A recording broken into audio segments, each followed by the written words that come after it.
militan en diferentes denominaciones evangélicas pentecostales, pero yo fui el único que accedía al ministerio. Me preparé para eso y lo ejercí. Uh-huh. ¿Y prepararse para el ministerio qué significa, Fernando? ¿Cuántos años de estudio, de seminario? ¿Cómo se prepara? Bueno, fui agraciado porque en mi época pertenecía a una denominación pentecostal que creía que los que aspiraran al ministerio debían prepararse. Así que ellos proveían un sistema combinado con el seminario nuestro en Cleveland, Tennessee, y mediante un sistema de consorcio y combinado con el seminario nuestro en Puerto Rico, proveían el bachillerato y la maestría. Y lo que una vez completábamos la primera secuencia de estudio al bachillerato, se nos otorgaba, si aplicaba, la credencial de exhortador. Y luego licenciado ordenado. Entonces, digamos, toda tu formación pedagógica se realiza entre el seminario y tus estudios normales. Sí, una vez salgo de la universidad secular, como decíamos, entonces entramos al colegio bíblico, comenzamos el periodo de bachillerato y después entonces la maestría en Estados Unidos, en Cleveland, Tennessee. ¿Y a qué edad es que te ordenan pastor? Yo recibí mis primeras credenciales a los 32 años. ¿Así le llaman, recibir las credenciales? Sí, recibí las credenciales, correcto. Ajá. Es una iglesia evangélica libre que trata de no utilizar la nomenclatura más formal, más antigua de las iglesias protestantes históricas y también de la iglesia católica. Entonces, en vez de ordenación, en primera instancia, hablan de recibir credenciales. La ordenación entonces sería el último paso. Pero ya con las primeras credenciales ya uno puede ejercer el ministerio totalmente, casar, bautizar, pastor, sí, sin ningún problema. ¿Y a qué edad que recibe las credenciales tú? A los 32 años. Muy joven. Sí, muy. Sí, fui muy afortunado en ese sentido. Confiaron en mí, me desarrollé como líder juvenil y una vez termino la primera secuencia de estudios, pues me dan las credenciales y luego me ordenan. Ahora voy a echar otra vez tu vida hacia atrás. ¿A qué edad conoces a tu esposa? Bueno, no tu actual, tu única esposa. Sí, la única. No, la única. No es la actual porque no, es la del turno. La mujer de todos mis hijos. ¿Dónde la conoces y cómo es que...? En la iglesia pentecostal en la cual me crié. Allí nosotros, juveniles, allí la conocí, allí fuimos novios y allí nos casamos. Ajá. Y comenzamos a ejercer el ministerio juntos también. O sea que los pastores, la esposa del pastor es parte también del ministerio. Sí, la esposa participa. Ajá. Participa muchísimo y es una tremenda ayuda en las iglesias. Ajá. Y entonces empiezas a trabajar como pastor. Cuéntanos de ese trabajo de pastor en una iglesia evangélica. Mi primera tarea como pastor fue de capellán. Fui nombrado capellán del Hospital Trilla en la ciudad de Carolina. Allí don Pepe, ejerciendo mi ministerio como pastor y capellán, comienza la crisis que eventualmente me condujo a la comunión plena de esta iglesia, gracias a Dios. Allí trataba de llegar a mi feligresía, mostrándole lo que yo entendía era la verdad que estaba en la Biblia, la verdad que me había enseñado mi denominación, que había aprendido en el seminario. Pero don Pepe comenzó a darme cuenta de que mi oferta religiosa era una entre otras, y que habían otros hermanos muy bien intencionados y otros ministros de otras denominaciones evangélicas y de sectas también, y de otras religiones, que tenían interpretaciones diferentes a la mía. Y eso confundía a la gente que yo quería servir, que yo quería pastorear, correcto.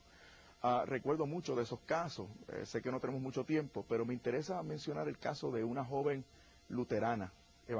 Bien, yo la atiendo, le digo que tiene que convertirse, tiene que hacer la oración del pecador, la catequizo por un periodo de tiempo, y le digo que tiene... Una pregunta, la oración del pecador, ¿es esa oración que nosotros llamamos la oración de entrega a Jesús? Sí, es cierto, eso mismo, sí. Y entonces le digo a ella que como para culminar el proceso de formación, ella tiene que ser bautizada y luego entonces referida por mí a una de las iglesias de nuestra denominación. Ella me levantó el siguiente cuestionamiento: yo no puedo bautizarme, porque yo me crié en la iglesia evangélica luterana y allí me bautizaron a los 6 meses y yo creo que ese bautismo es válido. ¿Cómo es posible que usted me diga que tengo que bautizarme de nuevo? El rebautismo es pecado porque me dijo ella, Efesios 4:5, que tenemos que perseverar en un solo bautismo. Me mencionó Hechos 16:18, también. Me mencionó también que el Evangelio, el Señor había dicho en el Evangelio, dejen que los niños vengan a mí, no se lo impidan, porque de ellos es el reino de los cielos. Tenía textos bíblicos para contradecir mi enseñanza. Claro, yo tenía los míos, pero era la versión de ella contra la mía. Me fui dando cuenta, don Pepe, poco a poco, de que en la Biblia tenía yo que encontrar algo más, tenía que encontrar un criterio de autoridad, tenía que encontrar evidencia que me mostrara una sola verdad de Jesucristo en un solo lugar, porque ya había visto en los capítulos 14, 15 y 16 de San Juan, que el Señor antes de irse dijo que iba a enviar su Espíritu Santo, que era el Espíritu de la verdad, y que ese Espíritu Santo, el acompañante, el Paráclito, mostrar a ellos la verdad completa. ¿Qué era la realidad que yo estaba viendo, que yo estaba experimentando? El mundo de las sectas, el mundo de las denominaciones, un montón de grupos que ahora van por 30.000 en este país, un montón de grupos que... Espérame, ese número me levantaste los pelos. ¿Sabes? Sí, dice la... 30.000 iglesias. Sí, en este momento, don Pepe, las últimas estadísticas, hay poco más de 30.000 denominaciones cristianas. Solamente en Estados Unidos. Solamente en Estados Unidos. Se crean 5 nuevas iglesias en los Estados Unidos, todas las semanas. 5 nuevas iglesias todas las semanas. Entonces, a mí... Una iglesia que salió de otra iglesia, que salió de otra iglesia, que salió de otra iglesia.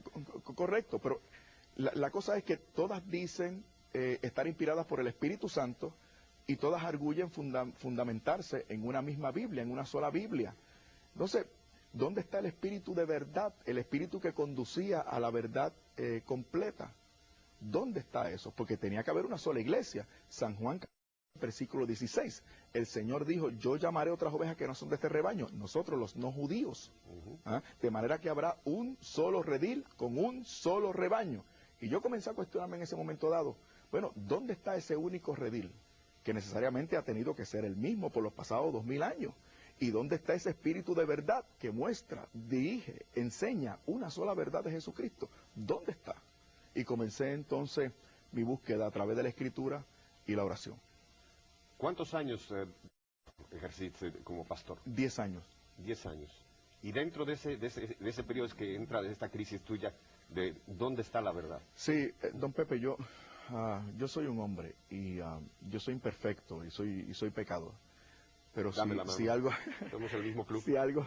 Si algo bueno yo he tenido es que durante todo ese tiempo traté de ser un buen pastor, responsable, porque yo sabía que era responsable del destino de las almas de mucha gente, y yo quería mostrar la verdad, enseñarles la verdad, dirigirles correctamente. Pero ¿cómo estar seguro si ahora yo mismo tenía mis dudas? Si había otros cristianos muy bien intencionados como yo que me contradecían en asuntos importantes de la fe, determinantes de la fe. Y comencé entonces este proceso de búsqueda, de estudio. Me matriculé en otro seminario, el Seminario Evangélico de Puerto Rico, que es muy bueno en Biblia. Tienen una biblioteca monumental de 4 pisos, muy buenos profesores y en historia de la iglesia. Allí me di cuenta, preparando trabajos sobre el Nuevo Testamento, que la división entre los cristianos en el Nuevo Testamento era condenada por los apóstoles. Es interesante porque las denominaciones evangélicas, cuando se reúnen en el 1948 en Ginebra para fundar el Consejo Mundial de Iglesias, en sus documentos de incorporación, ellos dicen que la realidad de división entre ellos es escandalosa y es un pecado, porque ellos conocen el Nuevo Testamento. Ellos saben que no debemos estar separados. La oración de Jesús, la famosa oración de Jesús, Juan 17:21. Padre, que sean uno, para que el mundo crea. Y es tremendo como él lo pone. Padre, que ellos sean uno como tú y yo somos uno. Como tú, Padre, en mí y yo en ti, que ellos sean perfectamente uno para que el mundo crea que tú me enviaste. O sea, esa iglesia tiene que ser visible, tiene que ser constatable. Pero yo me preguntaba, ¿dónde está esa iglesia? Me preguntaba. Déjame hacerte una pregunta un poco fuerte. Seguro. En este periodo en que empieza esta crisis, ¿tú qué pensabas de la Iglesia Católica? ¿Cuál era tu concepto de la Iglesia Católica Apostólica Romana? Como un buen pentecostal fundamentalista latinoamericano, yo era rabiosamente anticatólico, y mi esposa mucho más. Por eso, aquí está el problema realmente. Yo esto lo iba descubriendo en la oración y en el estudio, en la profundización de la revelación de la Biblia. pero mi anticatolicismo no me dejaba dar el paso. Yo resistí con mucha vergüenza, pero tengo que decir la verdad.